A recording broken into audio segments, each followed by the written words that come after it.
alaba ka video kano gamba otya ndwawo okulabika ku katambi ninjageza okulaba manga afunye obudde mbakolya video naye ekindeese kwogera ku lutalo lwa Palestine ne Israel.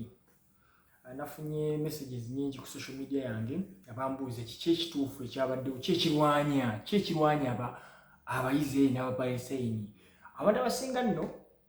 olwokuba tebasoma oba tebafuna budde bukusa ntobeera busy tebafuna budde bukumanya kiki ekigenda mu maaso. Naye olutalo olwo olwa Palestine ne Israel lwa myaka mingi kuva 1948 kubanga kuva lwamabegako before 48 naye okutandika bugamba nti empalana zitandikidde kuba ez'amaanyi ensi ezimu kuganizinga Israel nti nga nsi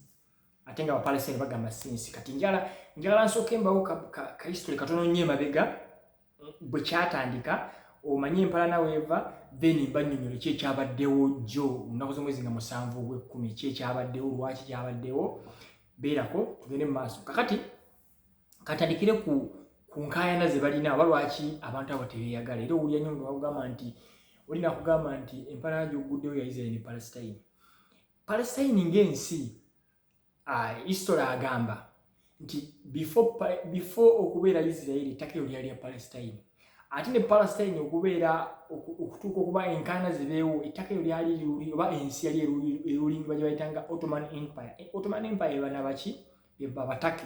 That empire was so big by the myaka gyedda yali emu ku empires ezisinga okuba ez'amaanyi. Roman Empire, Ottoman Empire. Ottoman Empire yali nene nnyo, yali etwaliramu ensi nnyingi, yali etwaliramu Palestine, yalina Armenia, yalimu ensi eziri awo esinga ezimu yali nene. It was one of the biggest. Kati Ottoman Empire bwe yagwa Abangereza ne bawamba ekitundu ekyo Palestine yabeera nga baginawo control ng'eri under their control. Kati Abangereza bambala ettaka eryo ne ate ne baliddiza bannansi naye ne baddira Israel ne bagireeta after the Second World War kubanga World War yaggwanga 45. So 1948 yegambye awo ne bayita Abaju olwoba Zionist yalinga nga kibiina kyatandikibwa Abaju abaali basaasaanye kubanga Abaju baali basaasaanye because before that Abaju baalivinganga nga bw'oyinza okulaba mu Uganda tugamba nti mulinamu abantu tuweze ku Banyarwanda nti mwebali they have settlements babeera but they don't have their own land nti yaabwe but they are Ugandans. Okitegeera nti mwebali naye it's not their own land. So baali basaasaanya mu bitundu ebyenjawulo. So baali of course batulugunyizibwa ne basobola okukikola basaasaana nnyo mu nsi ez'enjawulo. Kati Abamerika bwe baatuula n'Abaju ne basalawo babazze after 1948 kwe kubawa ekitundu kye baabawa naye nga bannansi be Bapalestine.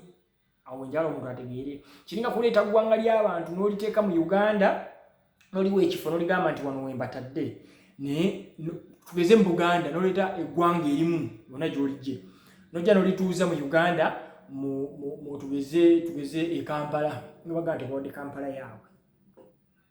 Bw'omala bawa Kampala ate n'obawa obukuumi n'obawa amagye n'obawa ssente n'obawa buli kimu ne basinga bannayuganda oba Abaganda nga basinga ssente basinga security teboogerwako.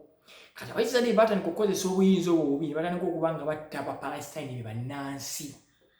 era nga batuuka butuusi mu bitundu kati tugeze babawadde Kampala ne baga kati twagala kwongeza ku kitundu kyaffe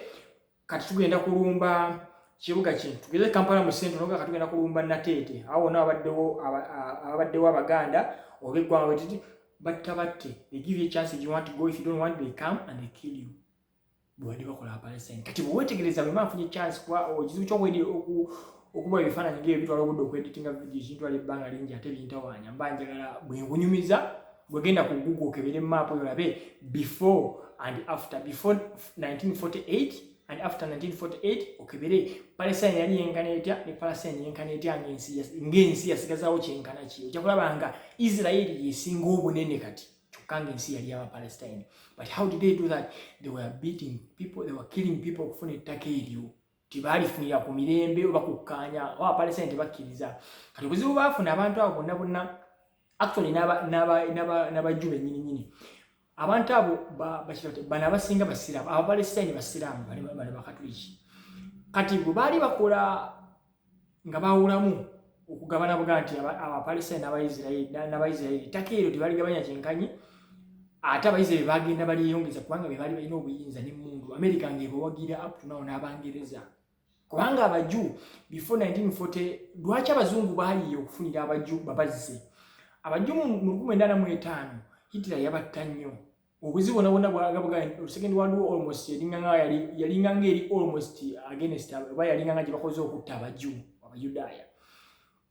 so mu kubanoonyezawo okubateeka basalawo babazzeewa Palestine ne babateekawo lwampaka nga bannansi tebakkiriza okitegeera so kyali kirungi singa babateekawo nabawa ekifo era mu byafaayo biraga nti Palestine yamala nekkiriza ye 1948 Palestine yakkiriza babawe borders era bo bakana bagamba nti baagala babawe mu UN Security Council baatuula ne bakkiriza babeere n'ensi bbiri two state solution nti babeere ng'ensi zeefuga bbiri zibeerewo bbiri nti Palestine n'Abayisirayiri naye Abayisirayiri tebakikkiriza kubanga bo balinamu kali ka hatred nti bano bakuba Basiraamu ate ne bye baba bakolanga edda kati bano abantu baatukwisa babeera nga bali radical kubanga omuntu obeera nto kyalina kyogoberera oba kintu kyolwanirira mulamu ofuuka radical obeera kugamba tofaayo whatever happens ogamba kugamba obeera kyalina kyofiirwa that is it babattira abantu Abapalestine boolaba babonyeebonye obulamu bwabwe bwonna era olutalo lwonna lwemulaba abantu bagaba bannaye abasajja bwabadde bufaaki they don't have choice okitegeera so bayawulamu ensi bagenze bijja bikyuka batwalako ettaka mpolampola ssaawa zino ensi yawe yatuuka neyeeyawulamu balina gye bayita West Bank ne gye bayita Gaza Strip kati Gaza Strip katundu katono nnyo kali mu kkoona wansi bw'okebera ku maapu yaabwe West Bank eri eno eriraanye Jordan ensi gye bayita Jordan ate wansi eno mukono gwabwendeera gwa kkoona wansi mu kakoona basagana Gaza Strip eri esagana ne Egypt then kati Egypt ndoza ne nsinda njerabidde naye nga balina basagana ne Egypt wansi ne Mediterranean Sea eri era ku mukono guno so which means ettaka erisinga obungi kati lyonna lya Israeli Abapalestine balina okukana akatundu ke bayita West Bank n'akatundu ka West Bank ne bolabako tekali nnyo radical kwali controlled by Israel kwa Israel yenna buli kimu so balinganga abakkiziganya nti yes muli kugamba bali they are occupying their land babatwalako ettaka lyabwe naye olwokuba tebalina buyinza Abapalestine mu ne baguma ne babafuga naye nga nabo tebakkiriza kubeera 100% nti bali under Israel era babatwala nti it is the West Bank ne Gaza Strip kati Gaza Strip lwaki eri radical nnyo wajja oli bweto yawambibwa akabiina kabayita Hamas kabiina keeteekawo okugamba nti ko kaagala okulwanyisa effuga bbi ekibbattaka kya Israel kyeyakola mu nsi yaabwe kati Hamas abo basajja bazibu nnyo kigambibwa nti bawagirwa ensi nga Iran bawagira gye bayita Muslim Brotherhood yatandikira Egypt abasiraamu bali bennyini kugamba nti kubanga Israel ekintu kyali kikolanga eringanga eri against their religion so abasiraamu abasinga bali ku side yaabwe era wawulidde president wa Iran nga babadde babateekamu kugamba Abamerika bagala nnyo okubateeka mu mboozi okugamba nti Iran yabadde mabega w'okulumba Hamas kwe bakoze ku Israel president wa Iran n'avaayo n'agamba nti mpulira nnyo abantu nakipostinze ku Facebook mpulira nnyo abantu nga boogera ensi nnyingi ziva otuteekamu kino ekintu naye kye tubabulya amazima tetukiriimu wabula aba Hamas kye bakola tuli mabega waabwe tubawagira naye tetwabadde mu nteekateeka za kulumba naye tetujja kukuba nti kye bakola tukola ki tukikkirizaamu era tubawagira we have mubaga nti omuntu ng'okkiriza oli kyakola because balwanira ttaka lyabwe so kigambibwa nti emabega Iran n'ensi endala zaali zibawagiriza abasiraamu kubanga aba Hamas balina bases mu nsi ez'enjawulo kati ne Syria balinayo ebifo gye bateeka ebinga oga nti base zibanga akabinja kaabwe Syria balinayo n'ensi z'abasiraamu ezisinga endala so mbadde ngezageza okwongeza okunyonyola otegeere nti ensi eyo tesobola kuvaamu buzibu bwa nsonga nti mu nsi emu ba occupiers oba bateeka mu nsi nga si bannannyini ttaka balina obuyinza n'okuwagirwa international community okusinga bannannyini ttaka munnannyini ttaka asigaza ekintu kimu kulwana mpaka kufa kubanga tebajja mukkiriza tayina muntu amuwuliriza bagezaako ne bawaaba kyebayita UN Security Council n'esalawo mu UN era omuntu anoonyeza genda okebere baasawo ne bakkiriziganya bakole two state solution Israel n'egigaana Abamerika nga bagiwaga Israel gamate yagala kubeera nga yefuga ensi eyo bo beekwasa mpa basiraamu biki bino bimanyi ate obuzibu buva abantu abo bashalinga ebifo ebyobuwangwa ebyeddiini manyi abantu bagamanyi abangoberera nti amadini gano babyabuwangwa nga bawakana bw'otunuulira abantu abo bali basiraamu bano bakatuliki ne balina ebifo ebibagatta nga bye bimu nga nti Israel erina ekifo kyayo nga bagamba ekyeddiini nga kiri tugeze mu West Bank mu basiraamu ate ne bano balina ebintu byabwe biri eri kitegeeza nti abantu balina kulivinga wamu bateese abaganda tugenda kujja ne Israel olumu tebakkiriza abantu bano basiraamu kugenda eri waabwe okukola mikolo gyabwe gyabuwangwa egyeddiini tebabakkiriza so okulwana okwo kukyaliwo ebbanga ddene era kujja kuvaawo until ensi zivudde ne zigamba tukkirize kyebayita two state solution kyokka two state solution esobola okukola nga Amerika yennyini nga Amerika esazeewo Amerika ne Bungereza nga basazeewo nti kale tukikkiriza bwe naba tebakikkiriza bano be batulugunya bannansi tebasobola kukkiriza because abantu abasinga kimutamanyi Abaisirairi abo bacunya abantu abasinga nkugambye babuliddeko nti bajja ne balumba ekitundu even wano myezi ng'egyakaita myezi ndozange na balina ekintu kyabagenda actually ekifo ekimu ku kibalumbye Abaisirairi bali bakamala kitwala bajja buzimu kitundu baga katugeze nga ugereze ng'Nansana baga nti Nansana bwe yali waveewo tugenda ku extendinga Jew settlement oba ekifo ky'Abayudaaya kigaziya nga babagobawo abaganda babatta baleta tractor nga basenda badde bazimama kwa balina ssente abajju balina ssente be bantu abafuga ensi government ya America yokayoka erimu government yokavuga nti Biden administration almost abantu abasinga bazuka 80% bajju oba oli alina omusayi gw'abajju oba mujju okitegeera so be bafuga ensi be bafuga zi banking system be bazifuga you cannot do anything nga oli against them nibola katola video yange eno so ajita ku Facebook njita ku YouTube lwansonga ku Facebook nyina ka abantu abangoberera abali international kati ate bwe mbanya kukola video ngeno mba netaga njikola mu luzungu njikola mu luzungu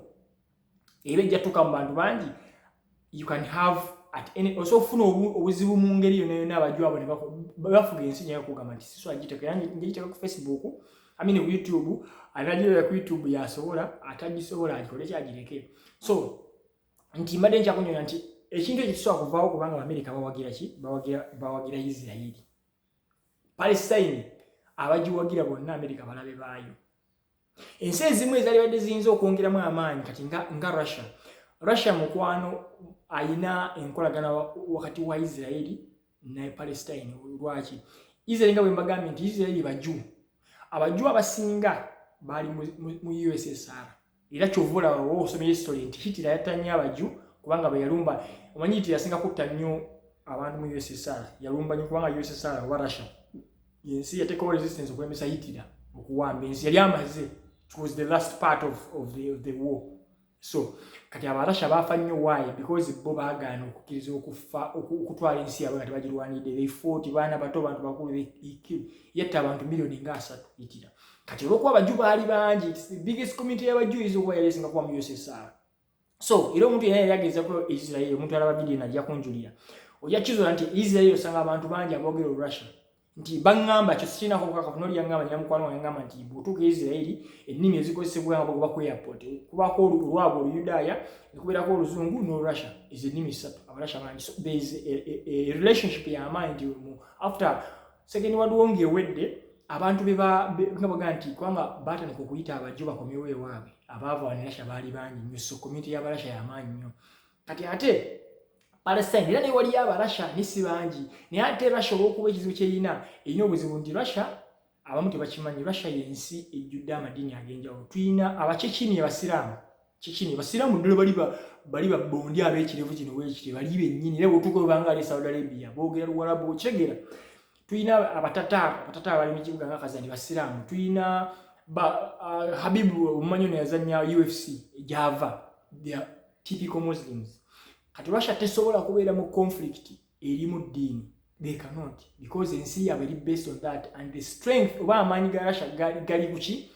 gali ku bantu nga baga nti obumu bwayo buva mu kugatta cultures ez'enjawulo neziteeka mu nsi emu nezissaamu ekitiibwa era Russia yensi kyovulaba mu bintu ng'okulya ebisiyaga mu Russia tebisobola kuyitawo wansonga nti olw'okuba abasiraamu tebakikkirizamu n'akamu ate Russia tekola mu doctrine ya Russia tekola kintu na kimu kyawula bantu akwabo obaawula ng'ensi ewedde kubanga ensi Russia nsi eringa bulaba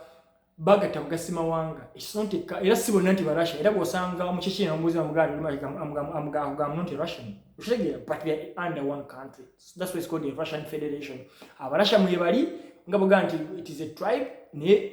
on a bigger scale nga wala USSR bwali wala bali baye kutwa mtu ina mwaba Ukraine tuina mwaba Armenia ushegera but before that they were called for example singa alizo walugamba nti aba USSR bwasana. So that's the case. So chimanegeza kubagamba nizo kwa mputire kumalamwa nti utalo ekirulemesa okubaawo omumerika taso akikiriza enseza libadde sobola okuyamba abana abasajja bagende batambuze movement yabwe tezaagala kiyingiramu kati abasajja basalawo kufa na kuona kubanga it's the same thing era bafa kati bwenzira ku kyabaddewo jjo Hamas mukatundu akola bakatono nnyo kubagamba kalina abantu million like 2.2 million people 1 million billion n'emitwalo nga 2 gy'abantu kati so concentrated nti nga bwalaba Kampala bwali kavuyo wabula ate West Bank yo eyine ettaka wagazi kati bano katono nnyo kyovola bantu buli mizero buli wulya ndi bagamba nti Israel yakubye mizero nekuba mu Gaza eyina abantu bebese bangi because they are overcrowded kubanga katono nnyo mu kufuna map kala it's very small but has around 2.2 something people kitegera katono nnyo. So abasajja bo balumbye ekifo wabadde olunaku olwayita bagita nature party abayizere bagikuza ndozo buli mwaka abantu badde mu kusanyuka abasajja Hamas abatujju bafuutuse mu bbanga bagira muzi parachute bayino bulinga bupikipiki omanye babita batyo bike bwempira esatu babita tricycle nga bayinza okajjako abantu babiri avuga n'omulala ng'alina embwasa eno ebyokulwanyisa ne batonya butonya mu Israel. Kati ebintu video nezo kwamba ebintu ebyebuzibwa abantu bintu byanyi nti Israel yensi munsi yonna esinga okuba n'intelligence nti Israel esona okumanya ssaawa zino Uganda kimu planning obagala ogikola kati buli muntu yeebuuza abasajja bakoze batya okutegeka operation eri so sophisticated okwabadde n'ebyokulwanyisa ebyo ne bayingira ne bawamba n'ezibalagi ne bawambako n'ebibuga ebimu mu Israel era okuba nako kyagenda mu maaso mpaka kati naye buli muntu yeebuuza kyabaddewo kita ng'okimanyi nti Israel ebifo byonna byonna birinako nga bagamba nti boda n'aba Gaza tiyazimba boda kubanga eri nsi emu bateekawo zi fence naye fences ziriko zi cameras balinako zi sensors motion sensors okusensinga ebintu from everywhere but how did that happen kyabaddewo kitya abasajja okutuuka okuyingira mu nsi yaabwe no one knows tewali amanyi wabula waliwo narratives ezibaawo ne bagamba esooka abamu bagamba nti Israel yakitegeddeko n'ekireka ng'eyagala kufuna weenekubira abasajja abo kyesikiriza. Ekyokubiri bagamba actually narratives bagamba oba ebintu abantu balowooza okuba nti byabaddewo bizibu nnyo okugattagatta sijja biyingira mu nnyo okubanga biyinza okuwambuya video ate balisaa kukola video mpanvu naye kyengeza okubagamba nti Palestine ekyabalumbisiza oba Hamas ekyabalumbisiza Israel tewali nnyo nekyagenda kubawo kyamaanyi tebagenda kulumba Israel tebagisobola kuba muwuliddeko awo nti Abamerika basindise dda aircraft carrier yaabwe basindise ennyonyi endala z'ese ebyokulwanyisa they are going to fight. America yasayininga endagaano bwe bali baleeta Israel ojjiwa ettaka era n'ekifo ekyo basayininga pact oba endagaano nti America ejja kuyamba Israel mu ngeri yonna buli kintu ekisoboka era bw'olumba Israel obanga alumbye America ekyo abatakimanyi akimanyi kyova olaba nti kyekibagumya Israel yensi yokka mu nsi erina obuyinza kukola buli kintu kyeyagala. Israel abasobako manyi kibajja ne bakola Uganda abalonyi ngejasi banonyi basibe baabwe yensi eri excused okukola buli kintu kyeyagala kubanga America ye number 1 yabaddawo sawa zino tuyinza okukyukamu n'emyaka decades ezibadde ziyita America yabadde efuga buli kimu mu nsi kati omuntu afuga buli kimu gy'alina amagye ssente buli kimu bw'oleeta olugezigezi akutaako sanctions asobola okukyusa gavumenti yo bw'aba ali mabegawo that is all because they signed it.